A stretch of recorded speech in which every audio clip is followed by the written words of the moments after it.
आज हम बेटा टॉपिक पढ़ रहे हैं कॉन्स्टिट्यूशन ऑफ इंडिया। बहुत ही ज़्यादा डेंजर सब चैप्टर है ये, टॉपिक समझ लो इसको।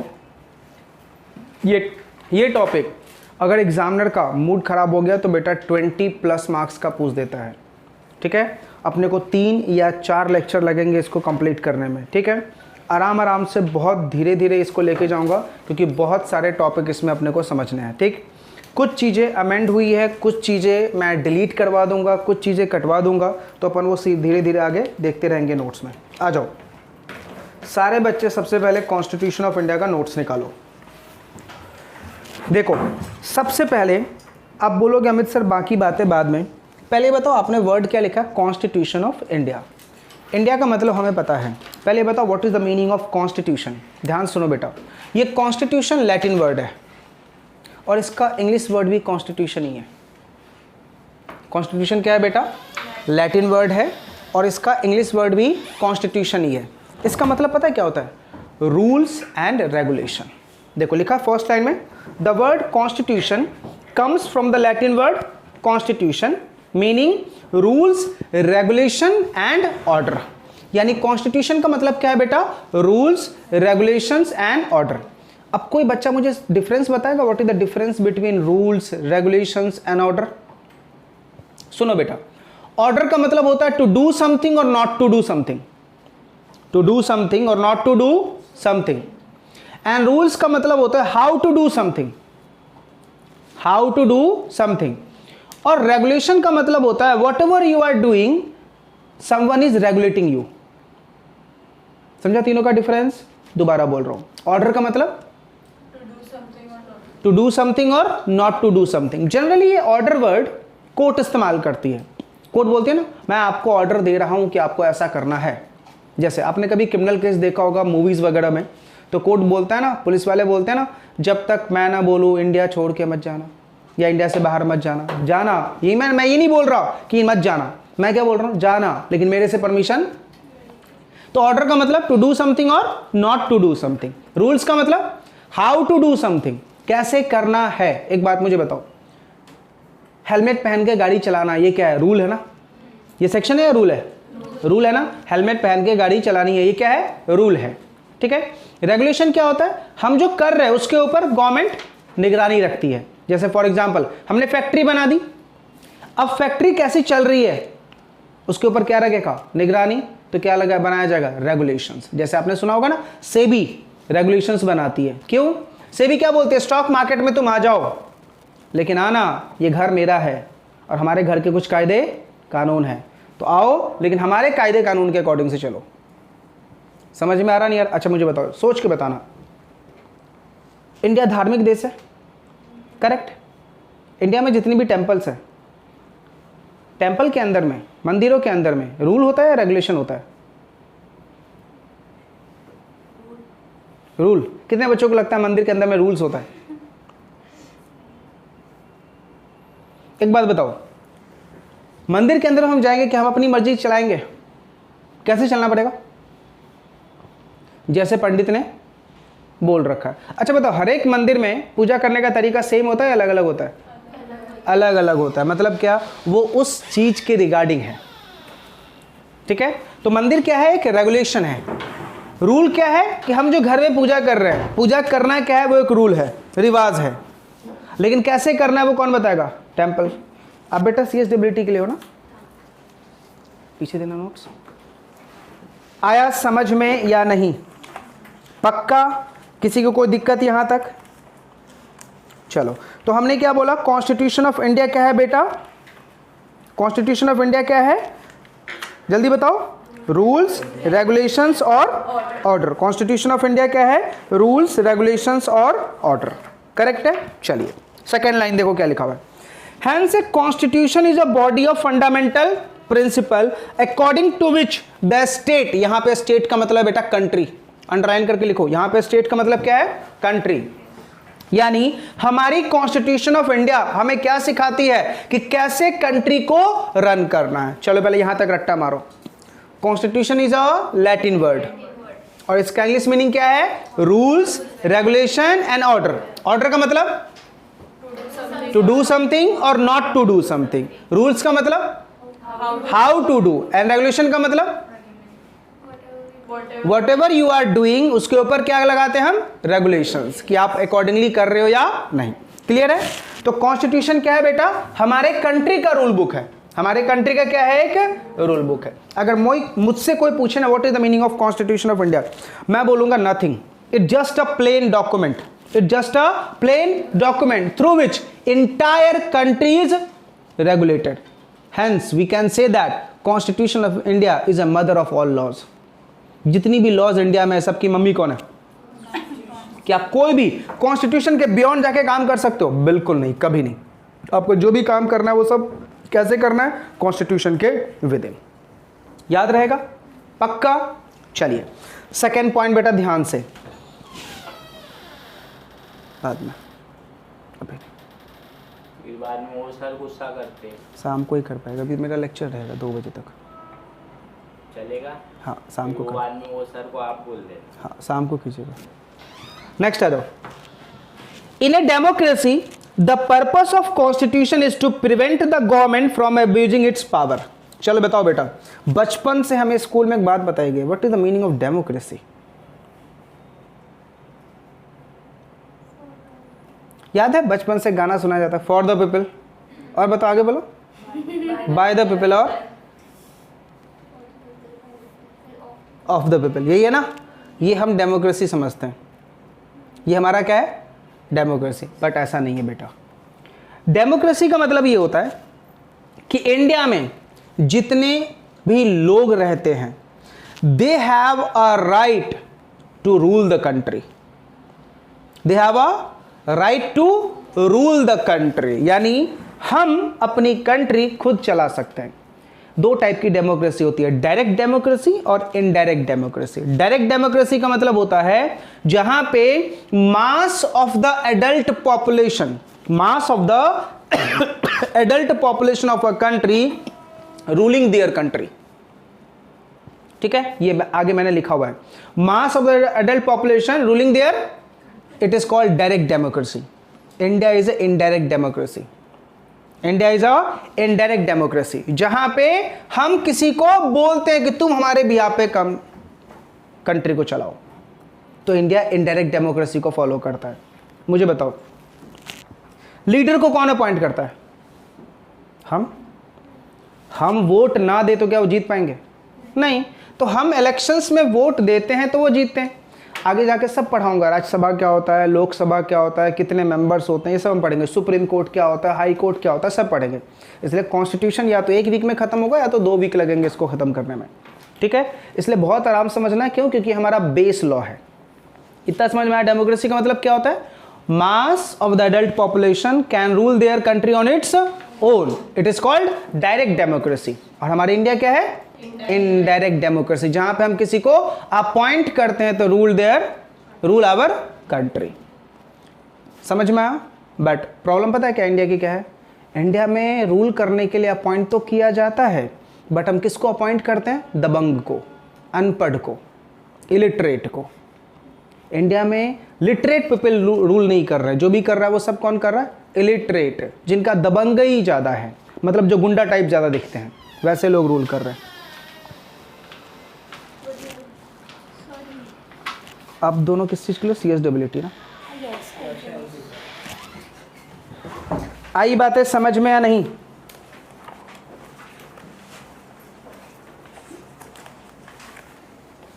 पीछे देखो ना।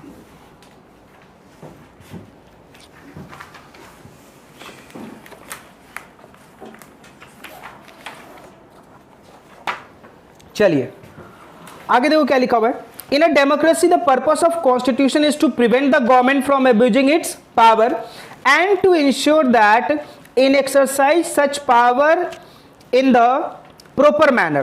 Most constitutions seek to regulate not only the relationship between the executive, legislature and judiciary of the state, but also the relationship of the institution within each of these branches. ध्यान सुनो बेटा, India में हमारे constitution of India का 3 pillar सबसे ज़्यादा main है। कौन कौन सी? पहला लेजिस्लेचर, जो लॉ बनाता है। दूसरा एग्जीक्यूटिव जो लॉ इंप्लीमेंट करता है, और तीसरा जुडिशरी जो लॉ को इंटरप्रेट करता है। ठीक है, एक बात बताओ, कितने पिलर हुए? 3। क्या कोई भी बिल्डिंग, कोई भी इमारत 3 पिलर पे टिकेगी? कम से कम कितने पिलर होने चाहिए? 4। तो हमारे इंडिया के पिलर ही कितने? 3। चौथा पिलर पता है कौन है? सोचो कौन हो सकता है चौथा पिलर? बोलो कौन होगा?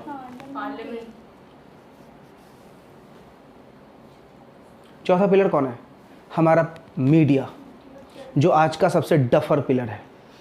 लॉ में कहीं नहीं लिखा गया है media is a 4th pillar, but एक मीडिया ही ऐसा है जो बताता है क्या चल रहा है और क्या नहीं चल रहा कंट्री में।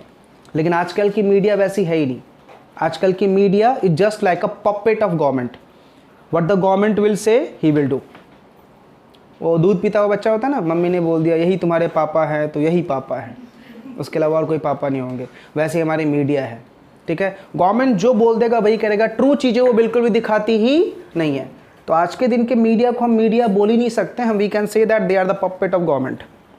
ठीक है, तो चौथा पिलर हमारा कौन है बेटा? मीडिया है। मीडिया में आपको पता है ना 2 मीडिया होती है, एक प्रिंट मीडिया होती है, एक इलेक्ट्रॉनिक मीडिया होती है। हम दोनों मीडिया की बात कर रहे हैं। तो पहला पिलर का काम क्या है? लॉ बनाना। लेजिस्लेचर क्या करता है? लॉ बनाता है। जैसे मान लेता हूँ मैं लेजिस्लेचर हूँ, तो मैंने क्या किया? लॉ लिख दिया, लॉ बना दिया। अब मुझे बताओ, आप सब पब्लिक हैं, सपना आएगा आपको अमित सर ने ऐसा लॉ बनाया है? नहीं ना, तो मुझे सपना दिखाना पड़ेगा ना। अब मैं तो नहीं आऊँगा ना फ्रंट में, सपना दिखाने के लिए किसी न किसी को अपॉइंट करूँगा। तो मैंने इसको अपॉइंट कर लिया, तन्वी को अपॉइंट कर लिया। Now Tanvi becomes the executive, जिसका काम होता है लॉ को इम्प्लीमेंट करना। मैंने बनाया, अब मैंने इसको बोल दिया बेटा तुझे इम्प्लीमेंटेशन का काम दे दिया, तू लोगों को समझा दे। एक बात मुझे बता, जब मैं इसको बोलूँगा तू लोगों को समझा दे, तो ये क्या बोलेगी? मुझे तो खुद नहीं आता। समझ में आ रहा नहीं आ रहा? तो पहले मुझे इसको एक्सप्लेन करना पड़ेगा और फिर ये जाके दूसरे को समझाएगी। तो इसका काम क्या हो गया? एग्जीक्यूटिव। अब एक बात बताओ, कल के दिन लॉ हमने लिखा, लॉ में कोई प्रॉब्लम आ गई, लॉ में कोई प्रॉब्लम आ गई, तो बेटा उसको सही कैसे करें? तो इसके लिए हम जाते पता है किसके पास? जुडिशरी के पास। किसके पास? जुडिशरी कौन है? कौन है इंडिया का जुडिशरी? इंडिया का जुडिशरी कौन है? कोर्ट। कौन है? कोर्ट। तो लेजिस्लेचर ने लॉ बनाया, एग्जीक्यूटिव ने इंप्लीमेंट किया और जुडिशरी ने इंटरप्रेट किया। क्या किया बेटा? इंटरप्रेट। इंटरप्रेट का मतलब होता है लॉ की मीनिंग निकालना। इंटरप्रिटेशन का मतलब क्या होता है? लॉ की मीनिंग निकालना। ठीक है, आपको पता है कितनी बार हमारी जुडिशरी सिस्टम ने बोला है कि हमारे इंडियन लेजिस्लेचर इलिटरेट है, जो मन में आता है उठ के बना देते हैं, कभी उसका इम्प्लीकेशन सोचते ही नहीं है कि इसका इम्प्लीकेशन क्या होगा। उन सारे इम्प्लीकेशंस की गलतफहमी दूर करने के लिए हम आते हैं। समझ में आ गया? तो जुडिशरी का काम है सिर्फ क्या करना बेटा? इंटरप्रिटेशन करना। अच्छा, आपसे एग्जाम में क्वेश्चन पूछा, can judiciary make the law? No, judiciary कभी लॉ नहीं बना सकता। लेजिस्लेचर के बनाए गए लॉ को वो बस इंटरप्रेट कर सकता है। अब इसको मैं बहुत ही सिंपल वर्ड में समझाऊं। एक होता है बेटा दर्जी, टेलर, जिसने कपड़ा सिला है। चलो, ये जो शर्ट मैंने पहन रखी है, इस शर्ट का कॉलर और हर एक शर्ट का अपना एक क्रीच होता है ना, जिसके ऊपर तुम आयरन कर रहे होते हैं। ये क्रीच बनाता कौन है? टेलर। और धोबी क्या कर रहा होता है उसके ऊपर? उसी क्रीच के ऊपर दोबारा से वो वॉश करके क्या कर रहा होता है? क्या धोबी, वॉशरमैन जो होता है, क्या वो नया क्रीच बनाता है? नहीं ना। तो अब इसको इंटरप्रेट करो। टेलर क्या हो गया? लेजिस्लेचर। और वॉशरमैन क्या हो गया? जुडिशरी, जिसका काम है सिर्फ क्या करना? इंटरप्रिटेशन करना। अपना दिमाग ना लगाएं, सिर्फ दिमाग लगा के ये बता दें कि हमने क्या लिखा है। याद रहेगा? तो मुझे बताओ सबसे टफेस्ट रोल किसका है? जुडिशरी का, क्योंकि लॉ को समझना और उसको एक्सप्लेन करना इट्स टफ। समझा? पक्का? चलिए, तो हमने, हाँ आगे आते हैं बेटा। 3rd पैराग्राफ पे हैं, the constitution which may be written. हमारा कॉन्स्टिट्यूशन बेटा रिटन है और इंग्लैंड का कॉन्स्टिट्यूशन ओरल है। इमेजिन, रिटन होने के बावजूद ही हमें नहीं पता। लिटरली बोल रहा हूँ, गारंटी के साथ बोल रहा हूँ, इतना तो गारंटी देता हूँ कि इंडिया में mass of the adult population, mass का मतलब अप्रॉक्सीमेट 90% ऐसे इंडियन पॉपुलेशन होंगे ना बेटा, जिनको कॉन्स्टिट्यूशन पता ही नहीं होगा। What is the meaning of constitution किसी को नहीं पता होगा, और ना तो किसी भी इंडियन सिटीजन ने कभी भी कॉन्स्टिट्यूशन पढ़ा होगा। इमेजिन, जब तुमने मम्मी को ही नहीं पढ़ा, अपनी भारत माता के बारे में नहीं जानते हो, तुम्हारा इंडिया है क्या, इंडिया क्या कर सकता है, तो मुझे बताओ कैसे तुम रह पाओगे। यहां तक लोगों को यह भी नहीं पता होगा कि लोगों के अधिकार क्या है। क्या तुम्हें अपना राइट पता है? एक छोटा सा सवाल पूछता हूं, एक गर्ल की लाइफ में सबसे बेस्ट डे कौन सा होता है? बर्थडे? नालायक, एक साल कम हो गया, बेस्ट डे थोड़ी है वो, एक साल कम हो गया। Women's day? नालायक, वो तो हमारी लिखी गई देन है बेटा। कुछ दिन बाद, अभी तक वुमेन्स आया है, पप्पा भी आ गया ना, अब बेटा डे भी आएगा, ब्रदर्स डे है ना, हाँ, फिर बेटी डे भी आएगा, फिर उनके बच्चों का डे आएगा, वो धीरे धीरे सब आएगा। अब बताओ, जब चाइल्ड बर्थ होता है, पता है क्यों? ऐसा इसलिए क्योंकि हमारे इंडिया में बेटा सिर्फ लॉ नहीं लगता, कस्टम भी लगता है। क्या लगता है? कस्टम। आपने सुना होगा, जब किसी गर्ल को बेबी बॉर्न नहीं होता और भगवान ने उसको ऐसा बनाया नहीं ताकि वो बेबी प्रोड्यूस कर पाए, तो उसको एक नाम दिया जाता है। उस नाम से बचने के लिए जनरली वो बुर्के पहन के बाहर निकलती है। मुझे बताओ, उसकी पर्सनल लिबर्टी अफेक्ट हुई या नहीं हुई? अफेक्ट हुई, पर्सनल लिबर्टी अफेक्ट हुई ना। हमारा कॉन्स्टिट्यूशन ऑफ इंडिया का आर्टिकल है, बताऊंगा आगे, इसी लेक्चर में हम कंटिन्यू करेंगे आगे। तो कॉन्स्टिट्यूशन ऑफ इंडिया के वो आर्टिकल में लिखा हुआ राइट ऑफ पर्सनल लिबर्टी। क्या उस लेडी को लिबर्टी मिला? उस नाम से बचने के लिए जो भी उसको टाइटल दे रखा है, बेबी नाउ बॉर्न करने पे जो टाइटल दे रखा है, उस नाम से बचने के लिए बुर्के में निकल रही है, आज़ादी छीन रही है। दूसरा, मुझे इंडिया से आउटसाइड इंडिया जाना है, क्या चाहिए? वीज़ा एंड पासपोर्ट चाहिए, करेक्ट है। वीज़ा एंड पासपोर्ट जाने के लिए कहाँ जाएंगे? पासपोर्ट ऑफिस, ठीक है। मैं ऐसा नहीं बोल रहा कि पासपोर्ट बिना एजेंट के नहीं बनता है, लेकिन पासपोर्ट लेने के टाइम में बहुत करप्शन भी है, ठीक है। बिना पैसे टोचन खिलाए वो पासपोर्ट देते नहीं है, ठीक है, क्योंकि उनको पता है कि जब तक मैं नहीं साइन करके दूंगा गवर्नमेंट ऑफिसर, वो पासपोर्ट बनेगा ही नहीं। अब ये पासपोर्ट देने के लिए तुमसे ब्राइब मांग रहे हैं, मान लो 1 लाख रुपए, तेरे पास 1 लाख नहीं है, क्या पासपोर्ट मिलेगा? क्या तेरी पर्सनल लिबर्टी अफेक्ट हुई? हुई ना। कैसे अफेक्ट हुई? कि मैं आउटसाइड इंडिया जा ही नहीं पाऊंगा, मैं आउटसाइड इंडिया नहीं जा पाऊंगा, करेक्ट। अच्छा मुझे बताओ, नेपाल आउटसाइड इंडिया है या नहीं है? नहीं। हाँ, इधर ही आ गया ना नेपाल। नेपाल किधर आ गया? नेपाल बेटा आउटसाइड इंडिया है, लेकिन याद रखिएगा, नेपाल जाने के लिए अपन को पासपोर्ट की ज़रूरत नहीं है। अपन सिर्फ किसके साथ? वोटर आईडी कार्ड के साथ जा सकते हैं। सर आधार कार्ड कचरे के डब्बे में डाल देना, आधार कार्ड की कोई वैल्यू नहीं है वहाँ नेपाल जाने के लिए। चाहिए क्या तेरा? मुझे वोटर आईडी कार्ड, आधार कार्ड नहीं चाहिए। क्या चाहिए? वोटर आईडी कार्ड चाहिए। अब इससे ऐसा लगने लगा कि नहीं नेपाल आउटसाइड इंडिया है ही नहीं, लेकिन फिर भी वो क्या है बेटा? आउटसाइड इंडिया है। ऐसा बस इसलिए लोग मानते हैं कि नेपाल आउटसाइड इंडिया नहीं, क्योंकि आज के दिन वहाँ जाने के लिए क्या नहीं लगता?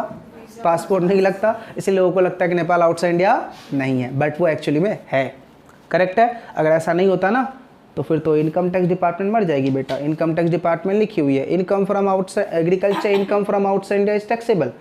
और अगर नेपाल इंडिया का पार्ट है तो बेटा इंडियन एग्रीकल्चर इनकम हो जाएगा, फिर तो एग्जाम्प्ट, समझा? तो वो आउटसाइड इंडिया ही है। एक बात मुझे बताओ, मुझे वीज़ा एंड पासपोर्ट नहीं मिला, क्यों नहीं मिला? क्योंकि मैंने ब्राइब नहीं दिया, ठीक है। मुझे बेबी बॉर्न नहीं हुआ तो मैं अनाथालय गया, अनाथालय ने क्या बोला कि हम आपको बेबी तो देंगे, चाइल्ड अडॉप्ट करने देंगे, लेकिन 5 लाख डोनेशन देना पड़ेगा। अब मेरे पास उतना डोनेशन था नहीं। अब मुझे जीने के लिए क्या चाहिए? बेबी तो चाहिए ना, जीने के लिए बेबी चाहिए। अगर नहीं बेबी लूँ तो क्या होगा? सोसाइटी मार देगी उस नाम से। अब एडॉप्शन सेंटर ने मुझे बेबी अडॉप्ट करने ही नहीं दिया, क्योंकि मैंने उनको ब्राइब नहीं दिया 5 लाख। मुझे बताओ, दोनों केस में मेरा राइट अफेक्ट हो रहा, ठीक है। कहाँ जाना चाहिए मुझे? कोर्ट। क्या बोल के केस फाइल करूं? क्या बोल के केस फाइल करूं? आपको पता है इंडिया में रिट पिटीशन है। रिट पिटीशन का मतलब होता है कि अगर आपका फंडामेंटल राइट अफेक्ट होता है तो आप कोर्ट में क्या लगा सकते हैं? रिट लगा सकते हैं। कितने लोगों को पता है इंडिया में रिट लगता है? हाँ, लेकिन एक चीज पक्का पता है, अब ये दो राइट हमारे खत्म हुए ना। अब पता है यहाँ पे इंडियंस क्या ब्लेम करते हैं? भगवान की मर्जी नहीं थी कि मैं इस साल आउटसाइड इंडिया जाऊँ, भगवान की मर्जी नहीं थी कि मुझे बेबी बॉर्न हो। किसको ब्लेम किया? ये हमारा इंडिया, जहाँ पे अपन को चीज़ें नहीं पता होती, लेकिन हम किसको ब्लेम कर देते? बारिश के टाइम में मुंबई में सबसे ज़्यादा बेइज्जती भगवान की होती है। ज़्यादा बारिश हो जाए, थोड़े टाइम तो रुक जाओ, ना हो तो गर्मी कितना दे रहे हो, दोनों में भगवान को ब्लेम करते हैं ना, तो ये है बेटा। तो यहाँ पे क्या लिखा हुआ है कि हमारा जो कॉन्स्टिट्यूशन ऑफ इंडिया है वो क्या है, रिटन है, जबकि आउटसाइड कॉन्स्टिट्यूशन क्या है बेटा, ओरल है। और इसमें देखो क्या लिखा हुआ है, is the law fundamental law which establish the character of the government by defining the basic principle of governance। यानी हमारी कॉन्स्टिट्यूशन ऑफ इंडिया में क्या लिखा हुआ है, how to govern the country, सिर्फ उसका फंडामेंटल लॉ लिखा हुआ है। अच्छा, कॉन्स्टिट्यूशन ऑफ इंडिया कोई लॉ नहीं समझाता, वो सिर्फ ये बताता है how to live in a country, how to reside in a country, how to behave in a country, how to treat your country. एक बात बताओ, नेशनल एंथम जब बजता है स्टैंड होते हो, तिरंगा देख के सैल्यूट मारते हैं, वो एक अलग बात है बेटा, पर रिस्पेक्ट नहीं करते, लेकिन हमारी इतनी तो रिस्पॉन्सिबिलिटी बनती है। ये कहाँ लिखा हुआ है, हमारे कॉन्स्टिट्यूशन ऑफ इंडिया में। कैसे जीना है, कैसे रहना है, ये कहाँ लिखा हुआ है, कॉन्स्टिट्यूशन ऑफ इंडिया में। अब इमेजिन हमें जीने का ढंग ही नहीं पता, क्योंकि हमने क्या नहीं पढ़ रखा है, कॉन्स्टिट्यूशन, तो इसलिए जैसे मर्जी होते वैसे ही जी लेते हैं। समझा, आगे आ जाओ। It is this the most basic law of the country for which all other laws are derived. इसलिए मैंने पहले ही क्या बताया, जितनी भी लॉज इंडिया में है उसकी मम्मी कौन है, कॉन्स्टिट्यूशन ऑफ इंडिया। क्लियर है, आगे देखो क्या लिखा है। इनफैक्ट इन सम स्टेट, यहां पे स्टेट का मतलब है बेटा कंट्री, यहां पे स्टेट का मतलब मैं नॉर्मल स्टेट की बात नहीं कर रहा, यहां पे स्टेट का मतलब क्या है, country. In some state it is called the basic law. Constitution को किसी और कंट्रीज में क्या बोला जाता है बेटा, बेसिक लॉ भी बोला जाता है। चलिए नेक्स्ट पैराग्राफ बेटा। इसलिए मैंने क्या बोला था, कॉन्स्टिट्यूशन क्या एक डॉक्यूमेंट है, बोला था ना, जिसके थ्रू इंटायर कंट्री क्या होती है, रेगुलेट। देखो क्या लिखा है, constitution is a document which provides a basic legal framework by which entire country is regulated. In the context of India, a constitution assembly was set up in the year 1946. 1946 में बेटा हमारी क्या बनाई गई थी, कॉन्स्टिट्यूशन असेंबली बनाई गई थी। और वो असेंबली कब फोर्स में आया, नीचे वाले लाइन में देखो लिखा हुआ है 26 नवंबर 1949 को, और हमारा कॉन्स्टिट्यूशन कब इफेक्ट में आ गया, 26 जैन 1950 को। अब बेटा यहां पे ध्यान से देखना, 1947 में हमारा कंट्री फ्रीडम हुआ, 1949 में कॉन्स्टिट्यूशन की असेंबली इफेक्ट में आ गई। कौन सा डेट था, 26 नवंबर, करेक्ट है। और 26 जैन 1950 को कॉन्स्टिट्यूशन क्या आ गया, विथ इफेक्ट फ्रॉम, यहां से इफेक्ट में आ गया। हमने क्या बोला, constitution of India is a mother of all laws. जितनी भी लॉज है वो सब किसको फॉलो करेगी, हमारी कॉन्स्टिट्यूशन ऑफ इंडिया को फॉलो करेगी, करेक्ट है। देखो हमारी मम्मी कब आई, 1950 में, ठीक है। हमने बेटा अभी एक लॉ पढ़ा था जिसका नाम क्या था, इंडियन कॉन्ट्रैक्ट एक्ट 1872। एक और लॉ पढ़ाऊंगा, सेल्स ऑफ गुड्स एक्ट 1930। एक और लॉ हम पढ़ेंगे, Indian partnership act 1932, negotiable instrument act 1881। ऐसे बहुत सारे और भी लॉज हैं, ये जस्ट मैंने एग्जांपल लिखे हैं। मम्मी कब आई, अब बच्चे कब आए, हाउ इट इज पॉसिबल। हमने बोला हमारा बेसिक लॉ ही क्या है, कॉन्स्टिट्यूशन। हमारी बेसिक कॉन्स्टिट्यूशन ही कब आई, और हम लॉ कब के पढ़ रहे हैं, 1872 या 1930 या 1932 के, 1881 के। ये सारे के सारे लॉज क्या है बेटा, अडॉप्टेड है। हमने क्या किया है, कट कॉपी पेस्ट किया है। क्लियर है। अच्छा अभी हम आप एक लॉ पढ़ेंगे, कंपनीज एक्ट 2013। क्या उसको हमने बनाया है, वो भी बेटा ब्रिटिश कंपनीज एक्ट 1848 को बेस में रख के हमने पहली बार 1850 में कंपनीज एक्ट बनाया था, वो भी ब्रिटिश का ही है। तो हमारे इंडिया में जितने भी लॉज हैं वो सारे लॉज बेटा 70-80% 90% लॉज जो है हमारे कट कॉपी क्या है, पेस्ट है। हमने किसका लॉ अडॉप्ट कर रखा है, आउटसाइड इंडिया के लॉज अडॉप्ट कर रखे हैं। आगे देखो क्या लिखा हुआ है, कॉन्स्टिट्यूशन ऑफ इंडिया में बेटा 395 आर्टिकल है। ये आपके एमसीक्यू में आएगा, इसलिए याद रखना 395 आर्टिकल हैं, जिसको 22 पार्ट्स एंड 12 शेड्यूल में डिफाइन किया गया है। कितने में डिफाइन किया गया, 22 पार्ट्स एंड 12 शेड्यूल। रट्टा होना चाहिए, कितने आर्टिकल है, 395 divided into 22 parts and 12 schedules. तो आप पूछोगे अमित सर पहले ये बताओ कॉन्स्टिट्यूशन में क्या लिखा हुआ है। तो देखो मैंने एक लाइन लिख दिया है, कॉन्स्टिट्यूशन ऑफ इंडिया में स्ट्रक्चर ऑफ द गवर्नमेंट लिखा हुआ है। क्या लिखा हुआ है? मतलब गवर्नमेंट कितने हैं। दूसरा राइट ऑफ सिटीजन लिखा हुआ है। Then principle to be followed by the state, मतलब कंट्री को चलाने के लिए क्या क्या प्रिंसिपल फॉलो करना है। देन उसके बाद हमारी कॉन्स्टिट्यूशन ऑफ इंडिया में supreme court and high court की पावर भी और फंक्शंस भी लिखी हुई है। ये सब कहां लिखा है बेटा? कॉन्स्टिट्यूशन ऑफ इंडिया में। नीचे देखो लिखा हुआ है, hence it is said that constitution of India is a mother of all laws, that is all the laws have a origin from constitution of India. सारे लॉज की ओरिजिन कहां से बेटा? कॉन्स्टिट्यूशन ऑफ इंडिया से। चलिए अब हम पढ़ रही है, हमने बेसिक समझा, मैंने कोई कॉन्स्टिट्यूशन स्टार्ट नहीं किया, अभी हम स्टार्ट कर रहे हैं बेटा। आपको याद है आपने 10th की क्लास में, 10th की बुक में, 11th की बुक में, 12th की बुक में, सिविक्स मोस्टली उस सब की बुक्स में प्रियम्बल ऑफ कॉन्स्टिट्यूशन लिखा होता था। देखो जो मैंने नोट में लिखा वो उस समय दिख रहा, नेक्स्ट पेज पे preamble of the constitution. Now what is the meaning of preamble? Preamble का मतलब होता है ऑब्जेक्ट। भाई कॉन्स्टिट्यूशन ऑफ इंडिया तूने क्या अचीव करने के लिए बनाया? तो प्रियम्बल का मतलब क्या है? ऑब्जेक्ट। प्रियम्बल का मतलब क्या है बेटा? ऑब्जेक्ट। ठीक है, चलो समझो, देखो क्या लिखा है, we the people of India having solemnly resolved. Now what is the meaning of resolved? We the people of India having solemnly resolved, what is the meaning of resolved? बनाया। करेक्ट है क्या? टू कॉन्स्टिट्यूट इंडिया, हमने India बनाया। कैसा? Into a sovereign, हमने जो India बनाया वो क्या है बेटा? सोवरेन है। पूछोगे हम इससे पहले बताओ what is the meaning of sovereign, थोड़ी देर होल्ड करो, बताता हूं सोवरेन का मतलब क्या है। दूसरा सोशलिस्टिक है, सेकुलर है, डेमोक्रेटिक है, रिपब्लिक है, और हम वादा करते हैं कि हम सिक्योर करेंगे सिटीजन को। हम वादा कर रहे हैं कि हम सिक्योर करेंगे किसको? सिटीजन्स को। यानी हमारी कॉन्स्टिट्यूशन ऑफ इंडिया वादा करती है कि हम सिटीजन्स का क्या करेंगे? भला करेंगे। करेक्ट है। आगे सेकंड पैराग्राफ क्या लिखा हुआ है? Justice, social, economic and political liberty of thoughts, यानी हमें अपनी थॉट्स में बिलीव रखने का अधिकार है, पॉलिटिक्स में बिलीव रखने का अधिकार है। हम अपने सोच के मालिक हैं।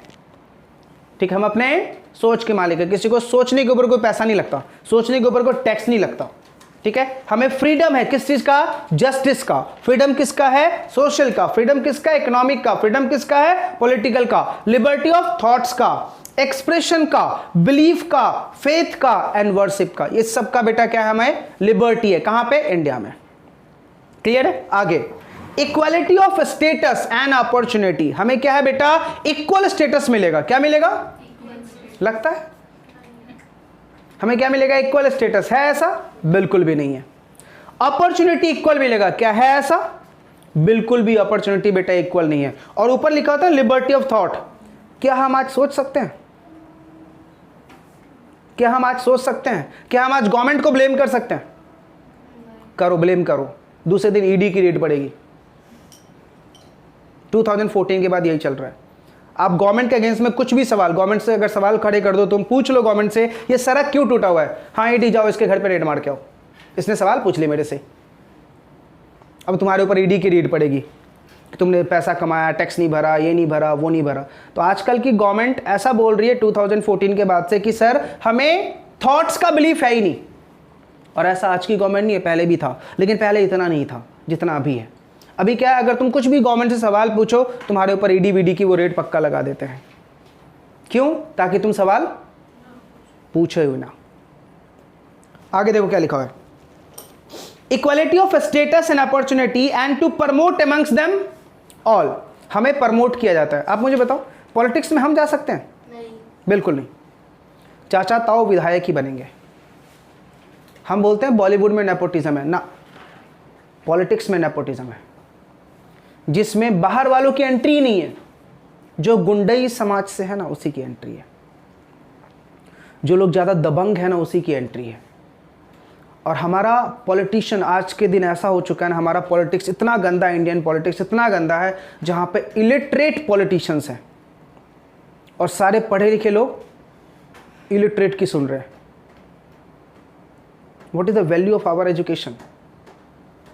और आज मैं खुल के बोल रहा हूँ, हमारे इंडियन IPS IAS इतना पढ़ने के बाद सुनते किसकी है? एक पॉलिटिशियंस की। क्या फ़ायदा उनके इतने स्टडी का? अपना दिमाग बिल्कुल भी नहीं है, सब पपेट बने हुए हैं किसके? आज इंडियन पुलिस किसकी सुन रही है? ओनली पॉलिटिशियंस की। आप अगर कोई एक्सीडेंट का केस लेके जाते हो या कुछ भी लेके जाते हो, सबसे पहले तुमसे ही 50 सवाल, तुम्हें ही कटघरे में खड़े कर देते हैं।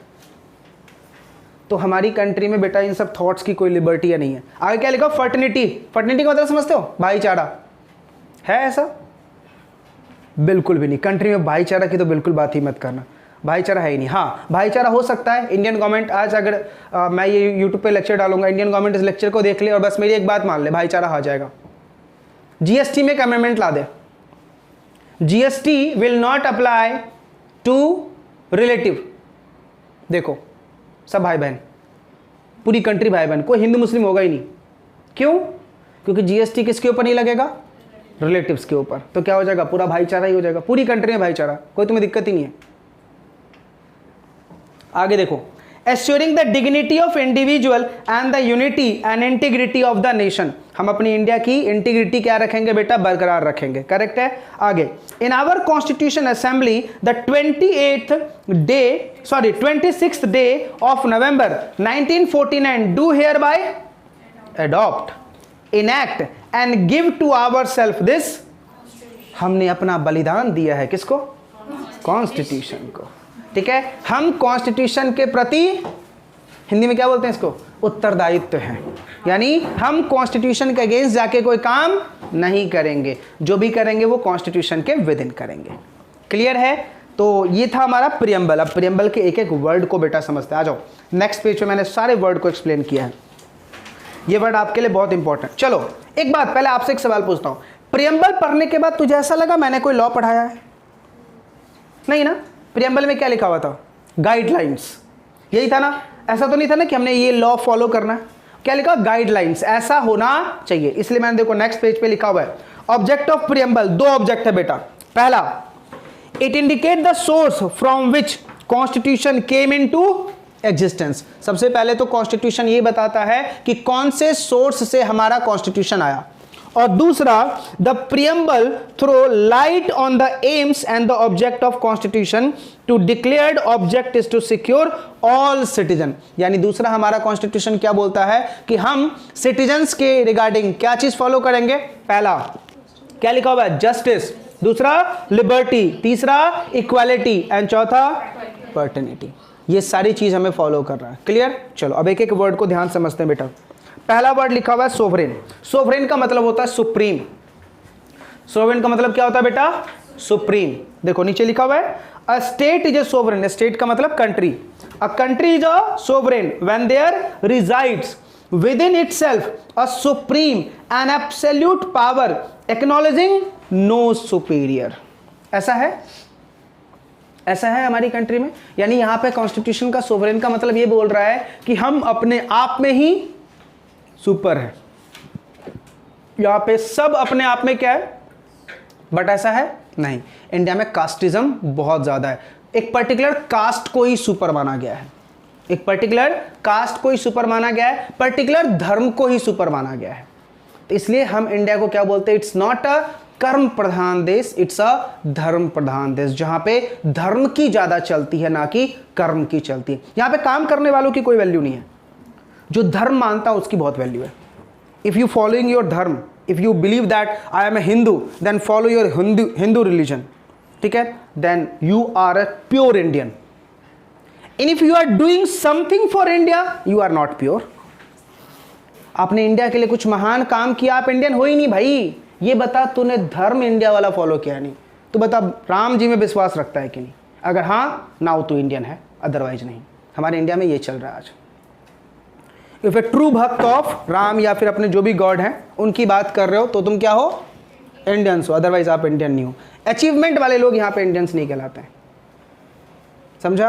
आपको पता है रिसेंटली हमारे एक बहुत अच्छे प्रोफेसर जिनको मैं भी फॉलो करता था, कलकत्ता के वो टीचर थे, मोहित अग्रवाल सर, ठीक है, रिसेंटली अभी वो एक्सपायर किए। एक बात मुझे बताओ, वहीं पे अगर कोई पॉलिटिशियन एक्सपायर करता, क्या न्यूज़ चैनल में पूरी बवाल मचती? एक इतना बड़ा टीचर जो पूरी वर्ल्ड में उनका नाम है, उनके बारे में किसी को ही पता चला? किसी को ही पता चला? कितने बच्चे, आज मैंने बोला तो शायद कुछ बच्चों को पता चला होगा, नहीं तो किसी को पता भी नहीं होगा कि मोहित अग्रवाल सर थे कौन। लॉ के बेटा विजार्ड माने जाते थे वो, इतने बड़े, मतलब लॉ की एक्सप्लेनेशन उनसे बड़ा कोई नहीं दे सकता, इतने विजार्ड थे। लेकिन क्या उनके बारे में किसी को पता चला कि उनकी देहांत भी हो गई? और यहीं पे अगर बॉलीवुड में किसी का कुत्ता गुम हो जाता ना, तो न्यूज़ पे उसके पूरे दिन न्यूज़ दिखाए जाते कि सलमान खान का कुत्ता भाग गया, ये वहाँ चला गया, इस एक्टर का कुत्ता उसके घर पे चला गया, दोनों में लड़ाई हो गए। ऐसे न्यूज़ हमारे मीडिया में बहुत आती है, लेकिन ऐसे जो लेजेंड पर्सन है उनकी न्यूज़ कुछ भी नहीं आती। तो सिर्फ पॉलिटिक्स ही चल रहा है इंडिया में बेटा, अच्छे कर्म करने वाले लोगों की कोई वैल्यू ही नहीं है। मैं उस दिन जब मुझे किसी स्टूडेंट ने, मेरी एक फ्रेंड रहती है, उसने मुझे बताया कि ऐसा ऐसा हुआ, तो मैंने फटाक से, क्योंकि ऐसा न्यूज़ आया नहीं था, तो फटाक से अपना गूगल सर्च मारा तो देखा। लेकिन फिर उसका मैंने यूट्यूब पे देखे कुछ वीडियो, कहीं नहीं दिखे, किधर भी नहीं दिखा। बस जितने भी रिस्पेक्टेड टीचर्स थे जो उनको जानते थे, उन सब ने थोड़े थोड़े वीडियोस बना रखे थे, तो वो बातें पता चली। अदरवाइज़ किसी को पता भी नहीं चला कि मोहित अग्रवाल सर एक्सपायर कर चुके हैं। आगे आ जाओ। तो सोवरेन का बस बेटा पहला लाइन याद रखना कि हर एक पर्सन इंडिया में क्या है बेटा, सुपर है। अच्छा ध्यान सुनो, इंडिया में 2 सोवरेन है। अच्छा इंडिया की छोड़ो, सोवरेन 2 टाइप का होता है, एक होता है एक्सटर्नल, एक होता है इंटरनल। एक्सटर्नल सोवरेन का मतलब कि हम किसी दूसरी कंट्री से सुपर हैं, और इंटरनल सोवरेन का मतलब हम अपने आप में सुपर हैं, हम अपने आप में सुपर है, this is called internal sovereign. और हम दूसरी कंट्री से सुपर है तो it is called external sovereign. ठीक है, ध्यान से याद रखना, बहुत कम ऐसी कंट्रियां हैं जो एक्सटर्नल सोवरेन है, जो किसी की हेल्प नहीं लेती, अपने आप में उसके पास सब कुछ है। ठीक है, ऐसी कंट्रियां सिर्फ डेवलप्ड होती है। डेवलपिंग कंट्री को बहुत सारी कंट्रियों का क्या लेना पड़ता है बेटा, सहारा लेना पड़ता है। ठीक है, तो आपको बस याद कितना रखना है, सोवरेन का वो पहला वाला लाइन, और फिर सोवरेन के वो दोनों टाइप, एक्सटर्नल और इंटरनल, याद रहेगा। चलो जल्दी बताओ, सोवरेन का मतलब सुप्रीम। कितने टाइप के सोवरेन होते हैं, कौन कौन से, इंटरनल और एक्सटर्नल। इंटरनल मतलब विद इन, और एक्सटर्नल मतलब हम दूसरे कंट्री के अगेंस्ट में क्या है, सुपर। करेक्ट है। चलिए नेक्स्ट आते हैं बेटा, डेमोक्रेटिक। ध्यान से देखो क्या लिखा है मैंने, democracy denotes a government in which the mass of the adult population has a direct or indirect shares. Nowadays, democracy is a 2 kinds, direct and indirect. Direct democracy is one in which whole body of the people directly exercise their political power. यही बताया था मैंने। Direct democracy का मतलब तुम अपनी country खुद चला रहे हो, तो डायरेक्ट डेमोक्रेसी। और इनडायरेक्ट का मतलब तुमने किसी को रिप्रेजेंट किया है, वो चला रहा है। तो हमारी कंट्री कौन सी है, इनडायरेक्ट डेमोक्रेसी है, जहां पे हम किसी को अपॉइंट करते हैं टू रन द कंट्री। और कितने साल के लिए अपॉइंट करते हैं, 5 सालों के लिए। क्लियर है। नेक्स्ट आ जी, socialistic. Socialistic in the preamble will enable court to uphold cases of nationalization and state ownership in the industry. Socialistic का मतलब क्या है कि जितनी भी इंडस्ट्री बेटा कंट्री में काम कर रही है वो नेशन के लिए काम करेगी। किसके लिए काम करेगी, नेशन के लिए। यानी आपको कंट्री डेवलप करना है। आपको इतना बता दूं, इंडिया को सरकार तो बिल्कुल नहीं चला रहा, बस की बात ही नहीं उनकी। इंडिया चल रहा है जस्ट बिकॉज ऑफ हमारे 5 बिजनेसमैन। नाम बता दो, बोलो। टाटा, अंबानी, अडानी और इन्फोसिस, महिंद्रा। ठीक है, ये कुछ गिनी चुनी कंपनी। इमेजिन करो अगर तूने किसी दिन न्यूज़पेपर में सुबह उठा, टाइम्स ऑफ इंडिया का घर पे न्यूज़पेपर आया, उसमें लिखा हुआ था top 10 Indian bank got insolvent.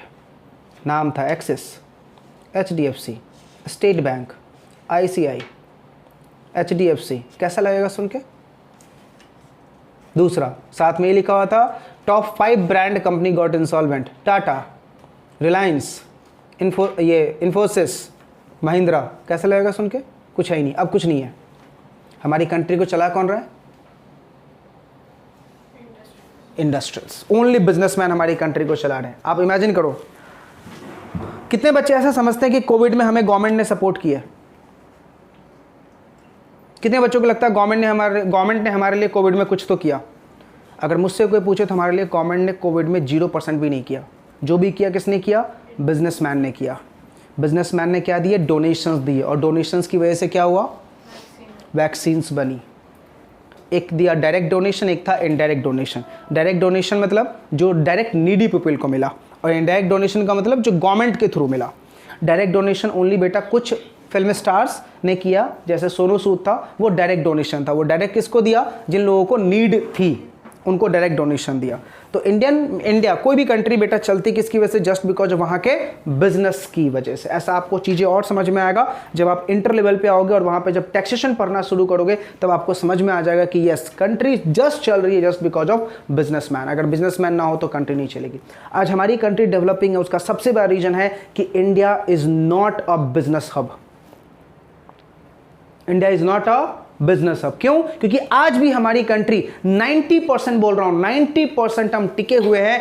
Outside India से आर्टिकल आएगी तो बनेगा, आउटसाइड इंडिया का टेक्नोलॉजी आएगा तो हम मैन्युफैक्चर कर पाएंगे। आज कितनी भी इंडिया में आप देखो बहुत सारी गाड़ियां हैं।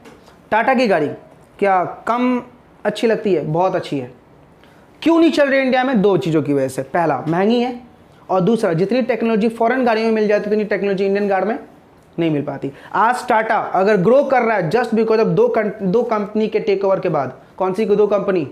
लैंड रोवर, ठीक है, और जगुआर। इन दोनों की टेक्नोलॉजी आई तो टाटा ग्रो करने लगी, अदरवाइज उससे पहले नहीं थी। क्यों? क्योंकि इंडिया में R&Ds कम होते हैं। क्योंकि हमारे जितने भी लोग इंडिया में पढ़ते हैं वो इंडिया में काम नहीं करते, कहां चले जाते हैं? इमेजिन ले लो ना, गूगल का CEO कौन है? क्या इंडिया कंट्री ने आज तक अपना कोई गूगल बना पाए या अपना कोई ऐप बना पाए? यहां तक कि 2 साल हम पूरे लॉकडाउन में जिए हैं, 2.5 साल। क्या इंडियन कंट्री ने, इंडियन गवर्नमेंट ने कोई अपना ऐप बनाया कि हाँ ऑनलाइन टीचिंग हम करवा देंगे? हाँ, एक ऐप जरूर फेमस हुआ, इंस्टाग्राम, और एक आरोग्य सेतु, जिसमें ये नहीं पता चल पा रहा था कि बाजू में कौन है कोरोना वाला। यही बनाया हमने, उसके अलावा तो कुछ नहीं बनाया।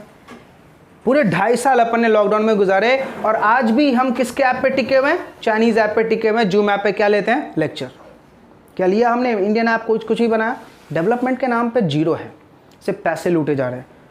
हर एक चीज में टैक्स लगता है। नेक्स्ट आ दो। नेक्स्ट है बेटा सेक्युलर, समझ में आ गया। नेक्स्ट आते हैं हम republic. The word republic denotes a government where no one hold the public power as a priority right but all power exercise for the common good. ध्यान से बेटा, रिपब्लिक का मतलब क्या है बेटा? किसी एक के लिए हम कंट्री नहीं चला रहे हैं। हम जो भी काम करेंगे उससे सबका भला होना चाहिए। क्लियर है? जो भी काम करेंगे उससे क्या होना चाहिए? सबका भला। ऐसा नहीं किसी एक पॉपुलेशन या एक पब्लिक या एक ग्रुप ऑफ पब्लिक के लिए हम बेनिफिट करेंगे। सबके लिए क्या होना चाहिए? बेनिफिट मिलना चाहिए। Next, social justice. Social justice क्या लिखा हुआ है? Social justice requires the abolition of all sorts of inequities which result for inequities of wealth, opportunity, race, caste and religion।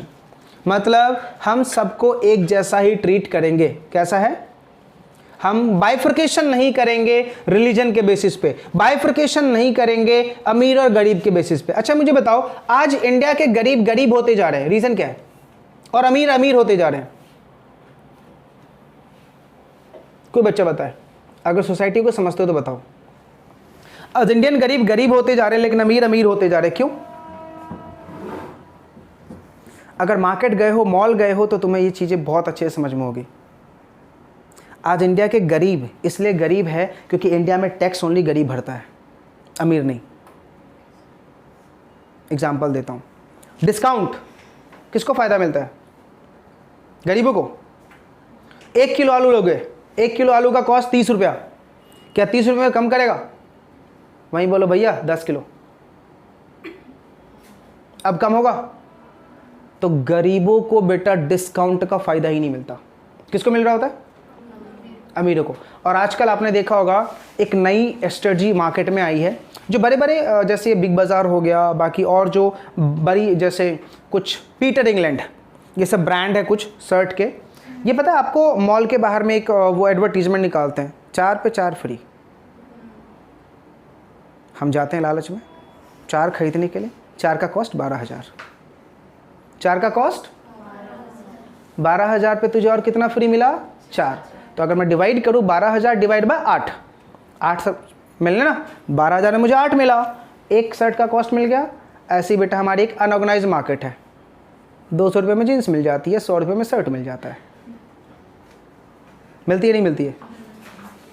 तो ये बेटा लूटने का एक नया तरीका होता है, लूटने का एक नया तरीका होता है। अच्छा, जितने भी हम क्लॉथ्स पहन रखे हैं ना बेटा, वो कुछ भी नया नहीं होता, सब रिसाइकिल होती है, सब रिसाइकिल होता है। आपको पता है शॉर्ट्स कैसे बनते हैं? कभी देखा आपके एरिया में आता है वो बर्तन दे दो, सॉरी कपड़े दे दो बर्तन ले लो, आता है ना, उसी से शॉर्ट्स बनते हैं बेटा। वो तेरे जो 7 जीन्स लेके गया ना, 7 जीन्स लेके, उन सारे जीन्स को वॉशिंग करवाएगा, ड्राइक्लिंग करवाएगा, आयरन करेगा, नीचे से कट करेगा, बैंड्रा मार्केट, शॉर्ट्स आप ही के लिए तैयार किए हमने। 700 रुपये में आप ही की पैंट, 700 रुपये में आप ही को दोबारा।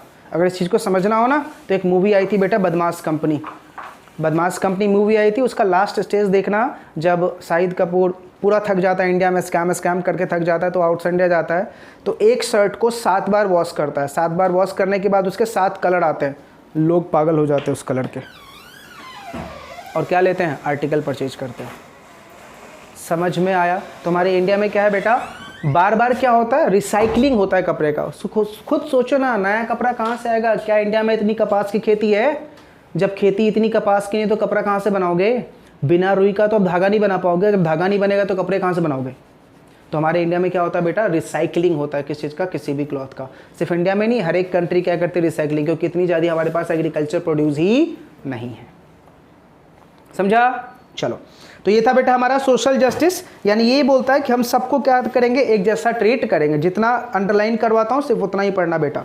तो चलो, हमने 5 छोटे छोटे वर्ड समझ लिए, कौन कौन से?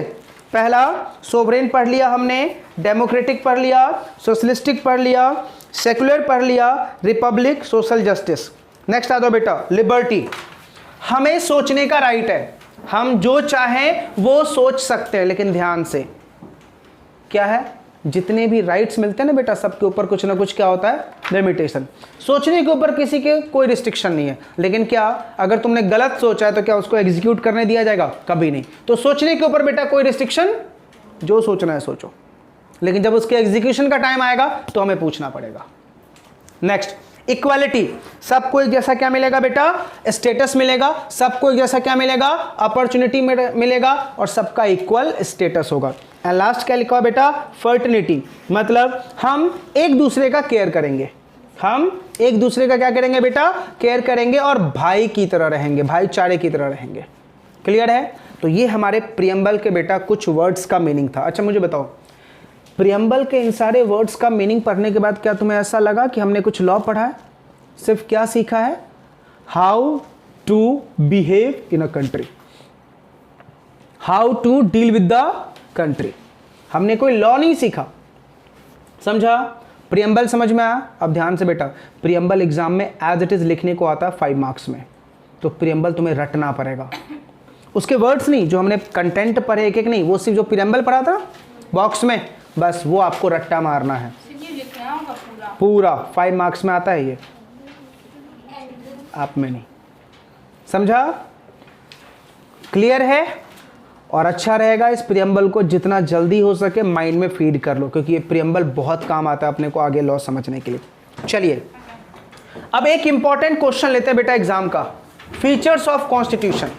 एक इंपॉर्टेंट क्वेश्चन लेते हैं किसका, एग्जाम का, फीचर्स ऑफ कॉन्स्टिट्यूशन। देखो पहला क्या लिखा हुआ है, the constitution includes not only the constitution of union but also the state. एक बात मुझे बताओ बेटा, हम जो कॉन्स्टिट्यूशन ऑफ इंडिया पढ़ रहे हैं, क्या उसको स्टेट गवर्नमेंट नहीं मानेगी? मानेगी ना। मतलब हमारा ये कॉन्स्टिट्यूशन ओनली सेंट्रल का नहीं है, स्टेट को ही फॉलो करना पड़ेगा। समझा? Second point, the constitution reproduce certain part of the government of India act 1935 providing for the administrative detail. ध्यान से बेटा, कॉन्स्टिट्यूशन ऑफ इंडिया में गवर्नमेंट की पावर लिखी हुई है, गवर्नमेंट का फंक्शन लिखा हुआ है, गवर्नमेंट कितने पार्ट में डिफाइन है वो लिखा हुआ है। और हमारा जो इंडिया में गवर्नमेंट है ना बेटा, वो गवर्नमेंट एक्ट 1935 से गवर्न होता है। ठीक है? तो जो बच्चे अभी CSWT वाले जब वो एग्जीक्यूटिव में आ जाएंगे तो आपको एक चैप्टर पढ़ना पड़ेगा, एडमिनिस्ट्रेटिव लॉ। क्या सिखाता है? How to deal with the laws. Laws बनते कैसे, बनने के बाद इंप्लीमेंट कैसे होते हैं। तो इंप्लीमेंटेशन का काम कहां सिखाया गया है, एडमिनिस्ट्रेटिव लॉ में, समझा। नेक्स्ट आ जाओ, the constitution contain and bill. ध्यान से बेटा, कॉन्स्टिट्यूशन ऑफ इंडिया में मैं लास्ट में आपको पढ़ाऊंगा बहुत सारे बिल। बिल का मतलब होता है कि कोई चीज हमें बनाना है, प्रपोजल। बिल का मतलब क्या होता है, प्रपोजल, कोई चीज हमें बनाना है, उसके लिए प्रपोजल। तो हमें बहुत सारे बिल्स पढ़ने हैं, पढ़ेंगे आगे। Next, constitution of India contains extensive provision regarding the federal relation. ध्यान से बेटा, फेडरल का मतलब क्या होता है, सुनो। एक होता है फेडरल गवर्नमेंट, एक होता है यूनिटरी गवर्नमेंट। फेडरल गवर्नमेंट का मतलब होता है हम कंट्री के दो गवर्नमेंट होंगे, सेंट्रल और स्टेट, और यूनिटरी का मतलब है सिर्फ सेंट्रल। हमारी कॉन्स्टिट्यूशन ऑफ इंडिया 99 यानी हमारी कंट्री 99% फेडरल है और 1% यूनिटरी है। 99% क्या है बेटा, फेडरल है, और 1% क्या है, यूनिटरी है। मतलब हमारी कॉन्स्टिट्यूशन ऑफ इंडिया के अंदर में ज्यादा काम कौन करता है, सेंट्रल और स्टेट मिलके। लेकिन कुछ काम ऐसे जो ओनली कौन करेगा, वो ओनली 5 काम है, अगली क्लास में समझाऊंगा। ओनली 5 काम ऐसे जो कौन करता है, सेंट्रल, बाकी सारे काम दोनों मिलके करते हैं, सेंट्रल और स्टेट। नेक्स्ट आ दो, the constitution of India, the constitution makes provision for directive principle. ध्यान से बेटा, डायरेक्टिव प्रिंसिपल का मतलब क्या होता है, when ever government makes the law, जब भी गवर्नमेंट लॉ बनाएगा तो कुछ प्रिंसिपल फॉलो करेगा। जब भी गवर्नमेंट लॉ बनाएगा क्या फॉलो करेगा, कुछ प्रिंसिपल फॉलो करेगा। क्लियर है, पढ़ाऊंगा पूरा, आर्टिकल 37 से लेकर 51 तक यही लिखा हुआ है, directive principles of state policies. Next, it also contain the elaborate provision dealing with the fundamental rights and fundamental duties। अगली क्लास में हम पढ़ने वाले हैं बेटा फंडामेंटल राइट्स, हमारे क्या क्या फंडामेंटल राइट्स हैं और हमारी क्या क्या फंडामेंटल ड्यूटी। अच्छा बताओ, तिरंगे को सैल्यूट करना ये राइट है, ड्यूटी है, ड्यूटी है। जब नेशनल एंथम हो तो स्टैंड होना है, ये राइट है, ड्यूटी है, ड्यूटी है। ऐसे हम पढ़ेंगे हमारे क्या क्या राइट्स है। क्लियर है, नेक्स्ट आ दो, दो the constitution of India is a federal in nature. ध्यान से बेटा, हमारी कॉन्स्टिट्यूशन फेडरल है, लेकिन आज भी आपको पता है इंडिया में सिंगल सिटीजनशिप अलाउड है। मतलब कोई फिरंगी अगर चाहता है कि इंडिया में रहना, इंडियन सिटीजनशिप लेना, तो उसको वहां का छोड़ के आना पड़ेगा।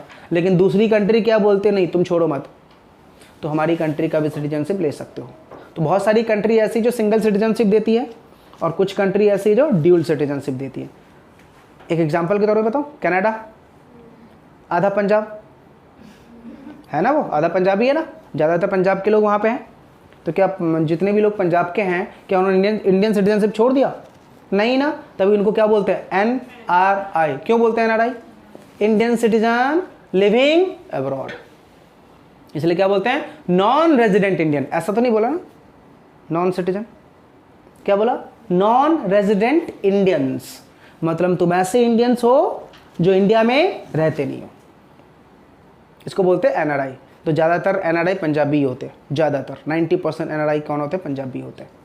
नेक्स्ट आ जाइए, there is no state religion and each person is free to pursue the religion belief on which choice. हमारे कॉन्स्टिट्यूशन ऑफ इंडिया में सबसे बड़ा ये पॉइंट लिखा हुआ है कि इंडिया के अंदर में कोई धर्म नहीं है, जिसको जो धर्म चाहे चूज कर सकता है। मतलब इंडिया का अपना कोई धर्म नहीं है। हम ऐसा नहीं बोल रहे इंडिया इज ए हिंदू राष्ट्र, नहीं बोल रहे।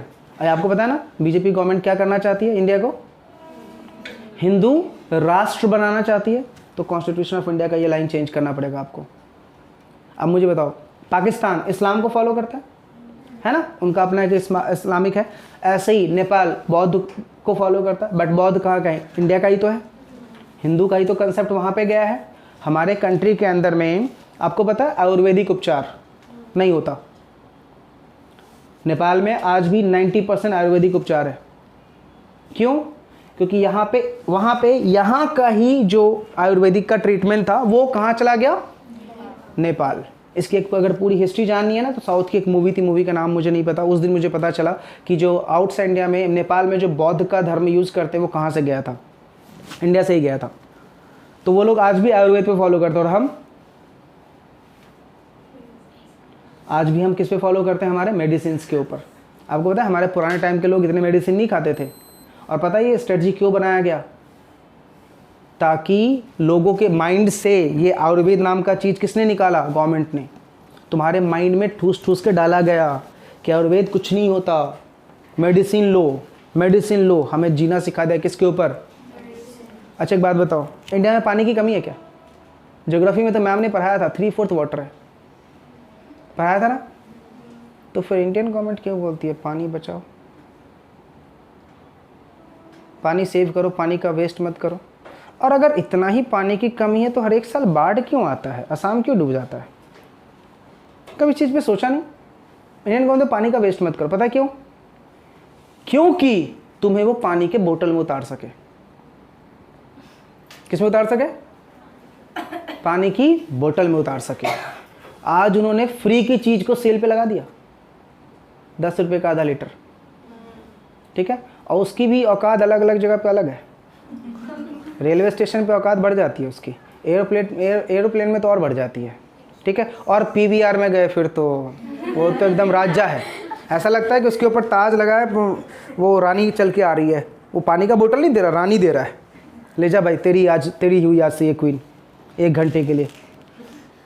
1 घंटे के बाद फिर से बोतल तो कचरे के डब्बे में डालेगा, फिर से हम इसमें क्या करेंगे, रिफ़िल करेंगे। और आपको पता है हमारे कभी कभी कुछ गवर्नमेंट डिपार्टमेंट आते हैं, वो बताते रहते हैं कि बोतल को क्रश करके डालो, बोतल को मुन्ना ढक्कन खोल देना, ढक्कन को अंदर डाल देना, फिर क्रश कर देना। कुछ भी कर ले बेटा, इंडिया में टेक्नोलॉजी बहुत ज़्यादा है। वो तेरे क्रश्ड बोतल हो या फटा हुआ बोतल हो या कुछ भी हो, उस सारे बोतल को दोबारा उसी बोतल में पानी को फिल करेंगे, 100% करेंगे। अब बोतल की औकात देखते हो, हर एक जगह पे चेंज हो जाती है। क्यों? कि तुम्हें बोतल में उतारा गया है, ठीक है? पीवीआर में देखते हो अपना पानी ले जाने नहीं देता। क्यों?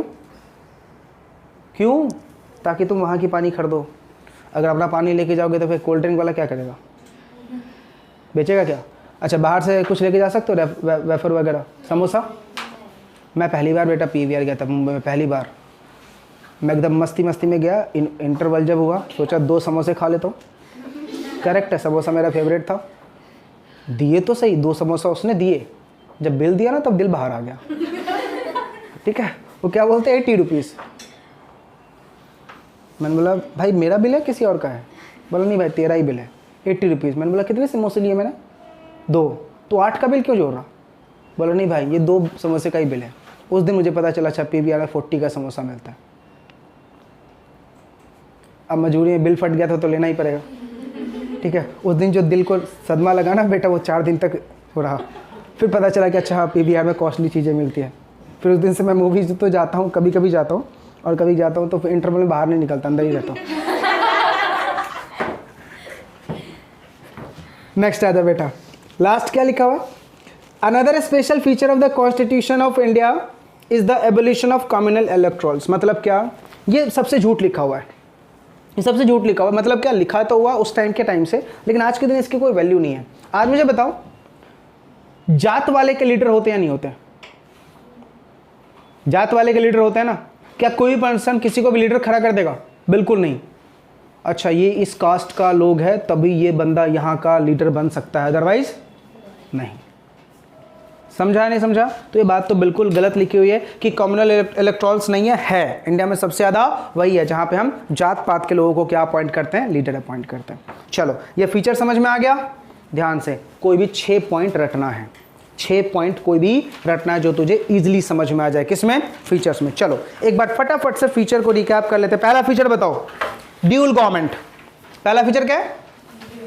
Dual government. सॉरी, पहला फीचर था हमारा कि कॉन्स्टिट्यूशन ऑफ इंडिया स्टेट का भी और सेंट्रल का भी है। दूसरा फीचर क्या है बेटा? हमने यहाँ पे जो गवर्नमेंट डिफाइन किया वो 1935 वाला गवर्नमेंट डिफाइन किया है। तीसरा फीचर क्या है? बहुत सारे बिल्स हमने बना रखे हैं। चौथा फीचर क्या है बेटा? जो कॉन्स्टिट्यूशन ऑफ इंडिया है वो रिलेशन एस्टैब्लिश करता है किसके बीच में बेटा? यूनियन और स्टेट के बीच में। पांचवा फीचर क्या है? Directive principle of state policies. फिर क्या है बेटा छठा फीचर? हमारे fundamental rights and fundamental duties. फिर नेक्स्ट फीचर क्या है कि हम इंडिया में सिंगल सिटीजनशिप ही देते हैं। नो डाउट हमारी कंट्री फेडरल है बट हम सिंगल सिटीजनशिप देते हैं। क्लियर है? इतने फीचर्स तो कम से कम याद रखना। चलिए अब आते हैं बहुत ही मोस्ट इंपॉर्टेंट टॉपिक बेटा, स्ट्रक्चर। बहुत अच्छे से समझना। Structure of constitution of India. सबसे पहला है बेटा ड्यूअल गवर्नमेंट। मतलब क्या? 2 गवर्नमेंट होंगे, सेंट्रल और स्टेट। दूसरा है डिस्ट्रीब्यूशन ऑफ पावर। अब इधर देखो बेटा, हमारा जो कॉन्स्टिट्यूशन ऑफ इंडिया है ना, उसका 7th शेड्यूल, ये हमारे कॉन्स्टिट्यूशन ऑफ इंडिया की पावर को डिफाइन करता है। कॉन्स्टिट्यूशन ऑफ इंडिया ने अपनी पावर को 7th शेड्यूल के अकॉर्डिंग से 3 पार्ट में डिवाइड कर दिया। पहले पावर को इन्होंने नाम रखा है लिस्ट 1, लिस्ट 2, लिस्ट 3। ठीक है। अच्छा, लिस्ट 1 को पता है क्या बोलते हैं? यूनियन लिस्ट, लिस्ट 2 को स्टेट लिस्ट और लिस्ट 3 को कॉन्करेंट लिस्ट। करेक्ट है। कॉन्स्टिट्यूशन ऑफ इंडिया का 7th शेड्यूल आर्टिकल नंबर 246 ये डिफाइन करता है डिस्ट्रीब्यूशन ऑफ पावर। यानी कॉन्स्टिट्यूशन ऑफ इंडिया ने अपनी पावर 3 जगह पर डिवाइड कर दी। कौन कौन से लिस्ट में? लिस्ट 1 पूरा बोलना, list 1 union list, list 2 list 3।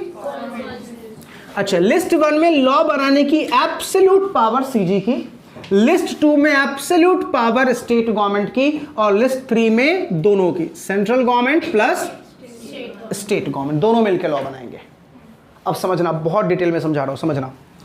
बताओ, क्या स्टेट इसके मैटर में इंटरफेयर करेगा? क्या सेंट्रल इसके मैटर में इंटरफेयर करेगा? नहीं। लेकिन यहां पे दोनों लॉ बनाएंगे, तो इस लॉ में सिर्फ सेंट्रल की पावर है, इसमें स्टेट की पावर है और उसमें करेक्ट है। चलो, सेंट्रल गवर्नमेंट ने आज के दिन 97 चीजों पे लॉ बना रखा है, लेकिन ध्यान से 97 में 96 चीजें तो डिफाइन है। 97 जो है ना, इसको हम बोलते हैं रेजिडरी एंट्री नंबर।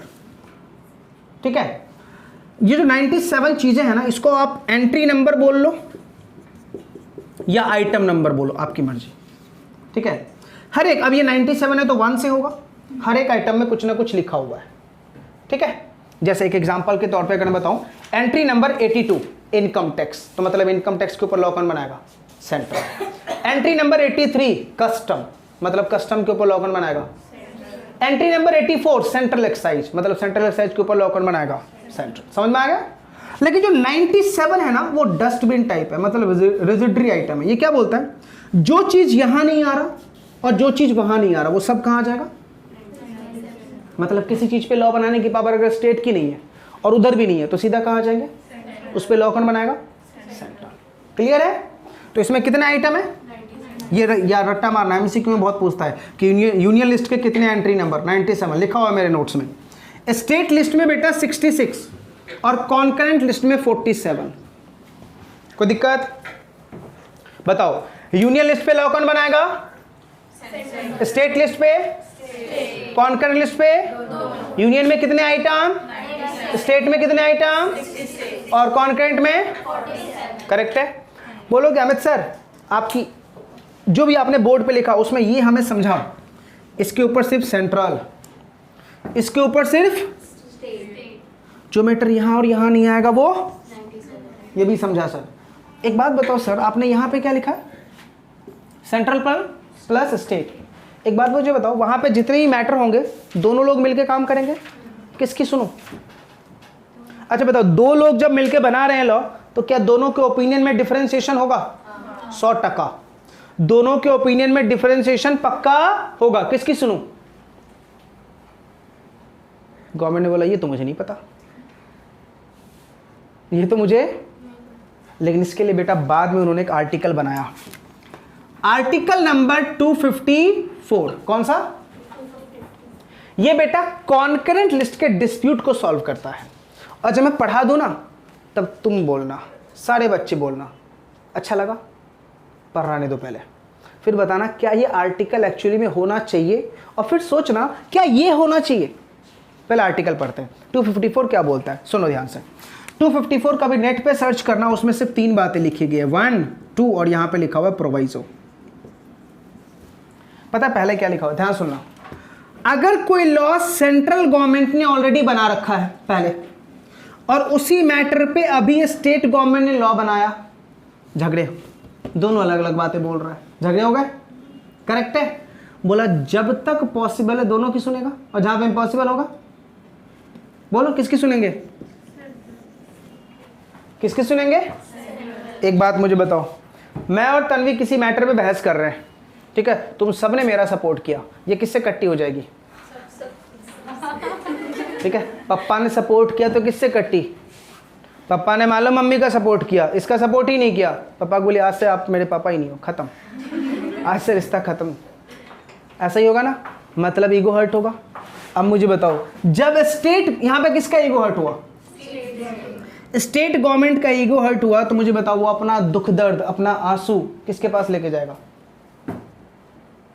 बताओ, उसको भी तो होना चाहिए बेटा, कोई ना कोई तो हो। बताओ किसके पास जाएगा वो?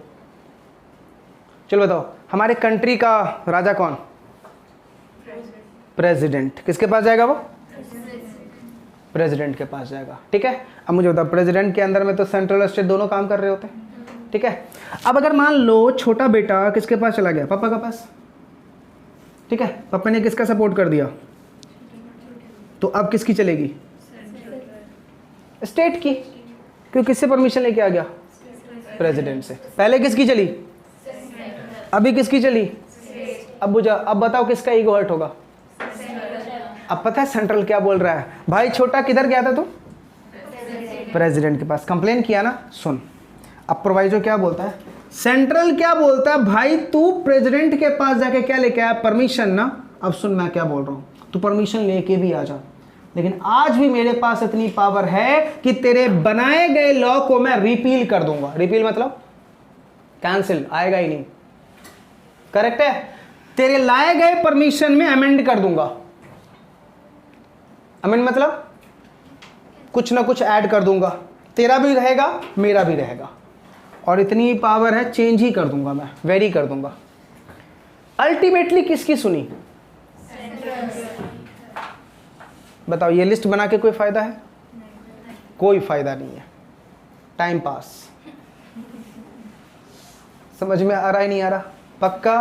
तो आर्टिकल नंबर 254 से इतना समझ में आ गया कि सिर्फ चलती किसकी है बेटा? आज के दिन अगर मुझसे कोई पूछे ना हमारी कंट्री को चला कौन रहा है? पीएम। पीएम। प्रेसिडेंट कभी देखा ही नहीं मैंने, प्रेसिडेंट को कभी सामने आते देखा ही नहीं मैंने, कभी बोलते उनको सुना नहीं। और ये सिलसिला आज से नहीं है, पिछले 50 सालों से हमारे कंट्री का प्रेसिडेंट का कोई रोल ही नहीं है। जो भी काम कर रहा होता है कौन? Prime minister. सारे काम ऐसा लग रहा था प्राइम मिनिस्टर ही माई बाप हो गए। समझ में आया या नहीं आया? पक्का? क्लियर है? कोई दिक्कत? ये है बेटा हमारा 7th शेड्यूल, जो मैंने आपके नोट्स में लिख दिया है। डिस्ट्रीब्यूशन ऑफ पावर करके लिखा हुआ है ना, union list, state list, concurrent list और रेजिडरी पावर। रेजिडरी पावर कौन सा वाला? 97 की बात कर रहा हूं मैं। सबको समझ में आ रहा ना? चलो नेक्स्ट पेज पे आ बेटा। सुपरमेसी ऑफ कॉन्स्टिट्यूशन पहले ही बता चुका था। सुपरमेसी ऑफ कॉन्स्टिट्यूशन यानी हमारा जो 3 पिलर है ना बेटा, कौन कौन से? लेजिस्लेचर, एग्जीक्यूटिव और जुडिशरी। तीनों अपने आप में क्या है? Superior. Next, independence of judiciary. Judiciary के ऊपर किसी का कंट्रोल नहीं होता। जुडिशरी के ऊपर किसी का कंट्रोल, गवर्नमेंट का भी कंट्रोल नहीं है बेटा, वो अपना डिसीजन अपने अकॉर्डिंग से देते हैं। समझा? एंड लास्ट क्या लिखा हुआ है? हमारी कॉन्स्टिट्यूशन क्या है? रिटन। हमारी कॉन्स्टिट्यूशन क्या है बेटा? रिटन। हमारी कॉन्स्टिट्यूशन ओरल नहीं है, क्या है ये? रिटन है। कोई दिक्कत यहां तक? समझ में आया? पक्का? चलो, अभी मैंने आपको बताया था हमारी कंट्री में कितने गवर्नमेंट है? 2। कौन कौन से? सेंट्रल और स्टेट। अच्छा बताओ, इस टाइप के गवर्नमेंट को हम क्या बोलते हैं? फेडरल लॉ बोलते हैं। और एक क्या बेटा? Unitary system. क्या बताया था मैंने? हमारी कंट्री 99% क्या है? फेडरल। ओनली 1% क्या है? और क्या बताया था? Only 5 cases. देखो लिखा हुआ है नीचे, under state list only a state can pass a law, but article 246 permit the parliament to pass the law. यहां क्या बोला था? सिर्फ कौन लॉ पास करेगा? स्टेट। लेकिन 5 काम में कौन इंटरफेयर करेगा? पार्लियामेंट। सुनेंगे किसकी? देखो 5 काम कौन कौन से है। पहला, नेशनल इंटरेस्ट। अच्छा लगा सुन के। अगर कंट्री के लिए कुछ काम होगा तो क्या स्टेट को बोलने देंगे? बिल्कुल भी नहीं। कौन बोलेगा? Only central. क्योंकि स्टेट जब बोलेगा, हर एक स्टेट अपनी अलग अलग कहानी सुनाएगा, तो बेटा झगड़े हो जाएंगे ना फिर तो, इसलिए सुननी किसकी है? Next, during proclamation of emergency. Lockdown क्या था? कोविड-19 क्या था? इमरजेंसी ही था ना, कि हमने किसी भी स्टेट गवर्नमेंट की सुनी? किसकी चली? ओनली सेंट्रल की।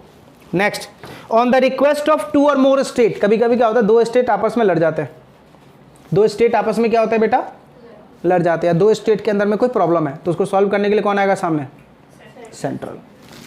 Next, legislation for enforcing international agreement. एक बात मुझे बताओ, दूसरी कंट्री के साथ कोई एग्रीमेंट करना है, क्या उसमें स्टेट आएगा, कौन आएगा सामने, सेंट्रल। याद हो रहा है मैटर? चलो बताओ, पहले 4 मैटर बताओ कौन कौन से। National interest, emergency, dispute between 2 और more state and international agreement. Next 5वां, break down of constitutional machinery of the state. आपको पता है ना, इंडिया में जो यूनियन लेजिस्लेचर है वो पार्लियामेंट है, और पार्लियामेंट के 2 हाउसेज हैं, लोकसभा एंड राज्यसभा। ऐसे हमारा स्टेट लेजिस्लेशन है, विधानसभा और विधान परिषद। मान लो किसी स्टेट का विधानसभा और विधान परिषद फंक्शन में नहीं है तो लॉ कौन बनाएगा, पार्लियामेंट। चलो एक एग्जांपल देता हूँ, छोटे से वर्ड में समझ में आ जाएगा। आपको पता है अभी कुछ महीने पहले महाराष्ट्र के सीएम कौन बने, एकनाथ शिंदे जी। उससे पहले कौन थे, नालायक, उद्धव ठाकरे जी थे, ठाकरे फैमिली से थे। अब एक बात मुझे बताओ, ठाकरे जी ने अचानक इस्तीफा दिया, क्या हो गया, संसद खत्म, मेन पर्सन ही गया ना, संसद खत्म, तो वहां पे किसका कंट्रोल आ गया, सेंट्रल का। किसका कंट्रोल आ गया, कब तक, जब तक सेंट्रल ने उस स्टेट का कोई दूसरा सीएम ना बना, तब तक कौन डील करेगा, सेंट्रल। और जैसे एकनाथ शिंदे जी आ गए उसके बाद स्टेट। आ रही है बातें समझ में? तो इसको बोलते हैं कॉन्स्टिट्यूशनल मशीनरी का ब्रेकडाउन हो जाना। किसका, किसी पर्टिकुलर स्टेट। दे रहा हूं दूर। आ रही है बातें समझ में? पक्का, कोई दिक्कत? चलो बिना नीचे देखे बताओ 5 बातें कहां पे सेंट्रल की सुनेंगे। पहला, नेशनल इंटरेस्ट। दूसरा, इमरजेंसी। तीसरा, डिस्प्यूट बिटवीन 2 और मोर स्टेट। चौथा, इंटरनेशनल एग्रीमेंट। 5वां, breakdown of constitutional machinery of state. तो ये 5 केस में किसकी सुननी है, बाकी सब केस में स्टेट की। यानी 99% लॉ कौन बनाएगा, सेंट्रल वाला, स्टेट वाला। लेकिन स्टेट के 5 मैटर में सिर्फ किसकी चलेगी, सेंट्रल की। याद रहेगा, पक्का? चलिए, तो हमने ये खत्म कर लिया बेटा हमारा structure of constitution of India. Correct है? चलिए, आज के दिन का लास्ट टॉपिक और मेरा फेवरेट सवाल, are you a citizen of India? How to prove? Aadhaar card. बेटा डस्टबिन में डाल दियो इसको। अच्छा चलो, इसने अभी बोला कि सर मेरे पास अभी वोटर आईडी कार्ड नहीं है। क्यों नहीं है? अंडर 18 है। बेटा फिर तो ये इंडियन सिटीजन नहीं, निकालो इसको बाहर। इंडियन सिटीजन के कैटेगरी में ये नहीं है। तो क्या हो गया, मेरे पास भी नहीं है। बेटा निकलो यहाँ से बाहर, तुम लोग इंडियन सिटीजन नहीं हो। बताओ कैसे प्रूफ करोगे are you a citizen of India? कल के दिन मान लो तुम रात में मान लो कहीं से घूम के आ रहे थे, पार्टी वार्टी से आ रहे थे, और नाइट में देखा ना पुलिस, वो क्या लगा होता है उसको, क्या बोलते हैं उसको, बहुत अच्छा वर्ड है, बोल रहा हूँ। नहीं, पुलिस वाले रोड पे खड़े रहते हैं ना, उसको क्या बोलते हैं? चेकिंग करने। हाँ, चेकिंग करने के लिए कुछ तो बोलते हैं। नहीं, नाकाबंदी नहीं, एक और वर्ड कुछ होता है। पेट्रोलिंग वाले पुलिस जो होते हैं, उन्होंने तुम्हें देखा, तुमसे पूछा बेटा कहाँ से आ रहे हो? हाँ कहीं से तो आ रहे। कहाँ घर है, कहाँ के सिटीजन हो? कैसे प्रूफ करोगे? कोई सिटीजन नहीं पूछता है, बस पैसे की बात करता है। करेक्ट बोला इसने, जो बोला वो करेक्ट बोला। मैं सिटीजन नहीं पूछते पैसे की, लेकिन मैं पूछ रहा हूँ सिटीजनशिप कैसे प्रूफ करोगे? You are a citizen. Aadhaar card. क्या बोला? सर्टिफिकेट। Only birth certificate.